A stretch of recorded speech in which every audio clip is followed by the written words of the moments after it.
आपने मध्य प्रदेश में क्या देखकर कांग्रेस को वोट दिया? मुख्यमंत्री का चेहरा 10% लोग कह रहे हैं, मौजूदा सरकार से नाराजगी 49%, ओपीएस का वादा, ओल्ड पेंशन स्कीम 18%, परंपरागत वोटर जो है 23% है कांग्रेस पार्टी के।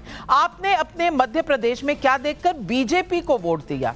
हिंदुत्व 36%, मोदी का चेहरा उसके ऊपर 19%, राष्ट्रवाद 19%, लाडली बहन योजना 26%।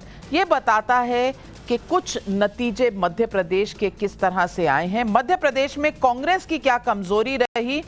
कमजोर संगठन 32%, गुटबाजी 26%, कमजोर कैंपेन 17%, नया सीएम फेस ना होना 25%। मध्य प्रदेश में बीजेपी की क्या कमजोरी रही? 18 साल एक ही मुख्यमंत्री 28%, गुटबाजी ज्यादा बड़ी नहीं 11%, एंटी इनकम्बेंसी 19%, विधायकों के काम से नाखुश 40%। यानी एंटी इनकम्बेंसी बड़ा मुद्दा था। और आचार्य जी, मैं आपसे पूछना चाहती हूं, बीजेपी अगर मध्य प्रदेश निकाल रही है 18 साल के राज के बावजूद भी, तो कहीं ना कहीं ये कांग्रेस की विफलता है, कांग्रेस की गलत स्ट्रैटेजी है, या फिर वो जो अखिलेश वाला फैक्टर है जिस पर आपने ट्वीट किया था, ये कारण? देखिए नाविका जी, एक तो सारे जवाबों से पहले और सवालों के बाद में अगर लगा हुआ है। ये जो अगर है ये बड़ा मुश्किल है, लेकिन फिर भी जो हालात नज़र आ रहे हैं उसमें जो मध्य प्रदेश में फिर वो अगर आएगा कि अगर बीजेपी सरकार बनाती है तो ये जाहिर सी बात है कि इसमें हिंदुत्व सबसे ज़्यादा चला होगा, क्योंकि मध्य प्रदेश की जो जनता है वो धर्म भीरू जनता है, धार्मिक जनता है। और जिस तरह के बयानात इंडिया गठबंधन के हमारे एलाइज के आए, उसका कहीं ना कहीं इम्पैक्ट पड़ता है, क्योंकि गांव का आदमी भी अब सोशल मीडिया और इलेक्ट्रॉनिक मीडिया सबसे जुड़ा रहता है। ये अलग बात है कि हम उसको सीरियस लें या ना लें। दूसरा पॉइंट है कि वहाँ कमलनाथ जी एक ऐसा चेहरा थे जो जिन पे हिंदू विरोधी होने का ठप्पा नहीं लगाया जा पा रहा था, और कमलनाथ जी वहाँ सबसे बड़े नेता के रूप में काम कर रहे थे। मगर फिर भी जो संगठन था उनके अलावा कोई ऐसा लीडर नहीं था जो जनता के बीच में जा कर के जनता को मोबिलाइज कर सकता था या उसके ग्रीवेंसेस सुन सकता था। दिग्विजय सिंह जी अपनी पूरी शक्ति लगा रहे थे, अपने संगठनात्मक क्षमता के आधार पर और अनुभव के आधार पर वो कार्यकर्ताओं को रोक रहे थे और कार्यकर्ताओं को थोड़ा मोबिलाइज भी कर रहे थे। लेकिन वहाँ ज्योतिरादित्य सिंधिया के जाने के बाद जो एक सेकंड लाइन लीडरशिप का जो एक चेहरे का अभाव दिखाई दिया मुझे, वो अभाव मुझे लगता है कि कुछ काम किया है। और उसने ग्वालियर चंबल संभाग में हम लगभग 26 सीट जीते थे 2018 में।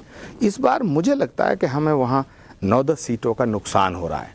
तो पहले तो हमको लग रहा था कि भाई मध्य प्रदेश बहुत आसानी से हम जीत रहे हैं, लेकिन जब बहुत ज़्यादा इसमें कल ये सब सर्वे आया है तो फिर जो सोचने पर हर आदमी मजबूर हुआ है कि अगर 1% मान लिया जाए कि ये सर्वे ठीक है, ये एग्जिट पोल ठीक है, तो फिर इसमें कहाँ कहाँ कमी रह गई। तो उसमें एक तो ये मुझे नज़र आता है। दूसरा मुझे नज़र आता है ये जो अखिलेश यादव जी ने जिस तरह वहाँ चुनाव टारगेट करके, उनका जो टारगेट था वो बीजेपी नहीं है, उनका टारगेट है कांग्रेस मध्य प्रदेश में। और मैं अखिलेश जी और से बहुत ज़्यादा उनकी नेचर से वाकिफ़ हूँ, मैं उनको खूब अच्छी तरह जानता हूँ कि वो पर्सनल लेते हैं जब लड़ाई लड़ते हैं। जैसे उनकी मित्रता किसी से हो गई तो फिर उसको मदद करेंगे, चाहे वो पार्टी लाइन कुछ भी कहे।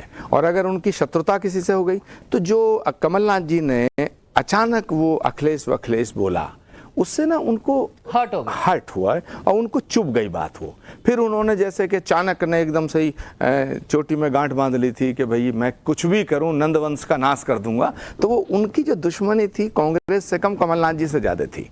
अब ये ऑब्वियस था कि भाई अगर सरकार बनेगी तो कमलनाथ जी चीफ मिनिस्टर होंगे।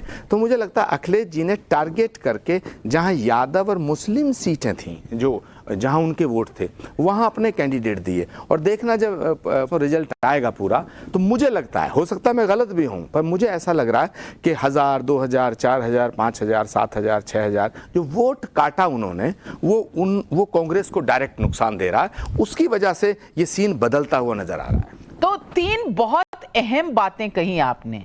एक, आपने कहा कि ये हिंदुत्व की जीत है, और डीएमके का स्टेटमेंट चाहे तमिलनाडु में हुआ हो, लेकिन कांग्रेस में किसी ने इसके विपरीत कुछ नहीं बोला, तो यहां पे चोट लगी है। दूसरी बात आपने कही कि ज्योतिरादित्य के चेहरे के अभाव से, और तीसरी बात अखिलेश वखिलेश। अब अनुराग भदौरिया जी, चाणक्य की चोटी में गांठ बांधने की बात आचार्य जी कर रहे हैं, जो अखिलेश को अच्छे से पहचानते हैं। तो फिर ये गठबंधन 2024 में कैसे जाएगा? देखिए, गठबंधन अपनी जगह है। कहते हैं ना, समाजवादी पार्टी स्वाभिमानी पार्टी, स्वाभिमान से तो समझौता नहीं कर सकती ना।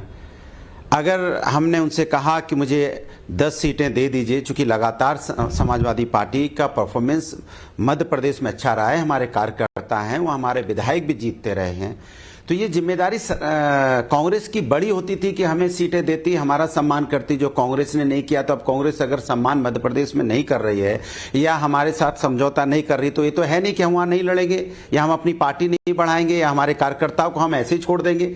जो कार्यकर्ता वहां लड़ते आए, जीतते आए, ऐसे तो नहीं छोड़ सकते ना, क्योंकि लगातार हम जीतते रहे वहां पे। तो पार्टी को तो लड़ना ही वहां पे। तो पार्टी किसी को जिताने के लिए नहीं लड़ रही है, पार्टी भारतीय जनता पार्टी को हराने के लिए और खुद जीतने के लिए लड़ रही है। लेकिन हाँ, कांग्रेस को ऐसा लग सकता है, कांग्रेस के जो शुभचिंतक हैं उनको उनको लगे, तो उसके लिए हम क्या कर सकते हैं? भाई हमारी पार्टी है, हमारी पार्टी मजबूत है वहां पे, तो हम क्यों नहीं लड़ेंगे भाई? 71 सीटों पे लड़ रहे हैं और रिजल्ट आएगा, आप देखना कि हमारी सीटें कितनी आती हैं और कितनी सीटों पे हम नंबर 2 पे रहते हैं, वो भी देख लीजिएगा आप, क्योंकि हमारी वहां पे हमारा कितनी मजबूत संगठन है वहां पे। तो मजबूत संगठन है। दूसरा की भाषा की मर्यादा कोई भी हो, चाहे कांग्रेस के नेता रहे हो, चाहे कोई भी रहे हो, ये जिम्मेदारी उनकी बड़ी बनती है। चाहते तो भाषा की मर्यादा हम भी तोड़ सकते थे, हम भी बोल देते कमलनाथ अमलनाथ कौन है ये, लेकिन हम नहीं बोल सकते कमलनाथ अमलनाथ, क्योंकि ये संस्कृति संस्कार समाजवादी पार्टियों का नहीं है। समाजवादी पार्टी हमेशा से समाज के विकास की राजनीति करते हैं।